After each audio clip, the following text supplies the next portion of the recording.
খেলার খবর। Asian cup নিশ্চিত হওয়ার পর এবার নারী ফুটবল বিশ্বকাপে সরাসরি খেলার সুযোগ হাতছানি দিচ্ছে বাংলাদেশের মেয়েদের। এশিয়ার শ্রেষ্ঠতর লড়াইয়ে সমীকরণ মেলাতে পারলেই প্রথমবারের মতো বিশ্বমঞ্চে উঠবে লাল সবুজের পতাকা, সাথে সুযোগ থাকছে অলিম্পিকে খেলারও। আরও জানাচ্ছেন রাফি আমিন।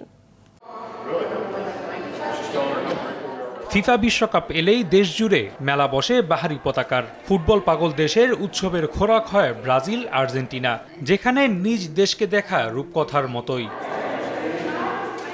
তবে এবার আর স্বপ্ন নয়, রূপকথার কোনো গল্পও নয়। সমীকরণ মিলাতে পারলেই আফিদা, ঋতুপর্ণারা খেলবেন বিশ্বকাপে।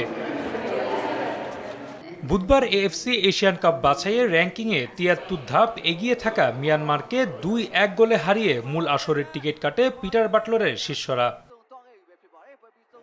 মূল পর্বে এশিয়ার সেরা ১২টি দল লড়বে মহাদেশীয় শ্রেষ্ঠত্বের জন্য, যেখানে স্বাগতিক অস্ট্রেলিয়া, চীন, জাপান, দক্ষিণ কোরিয়ার পাশাপাশি প্রথমবারের মতো বাংলাদেশের মেয়েরা জায়গা করে নিয়েছে। আসরে কোয়ার্টার ফাইনালে উঠা দলগুলো ২০২৮ অলিম্পিকের এএফসি বাছাই পর্ব খেলার যোগ্যতা অর্জন করবে। তাতে গ্রেটেস্ট শো অন আর্থে উঠতে পারে বাংলাদেশের পতাকাও।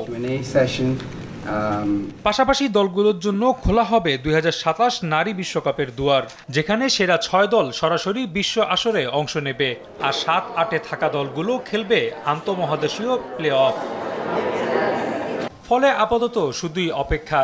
টানা দুবার সাফ চ্যাম্পিয়ন হওয়া মেয়েরা নতুন ইতিহাস লিখেছে এশিয়ান কাপে কোয়ালিফাই করে।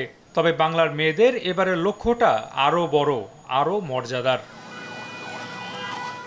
রাফি আমিন, RTV।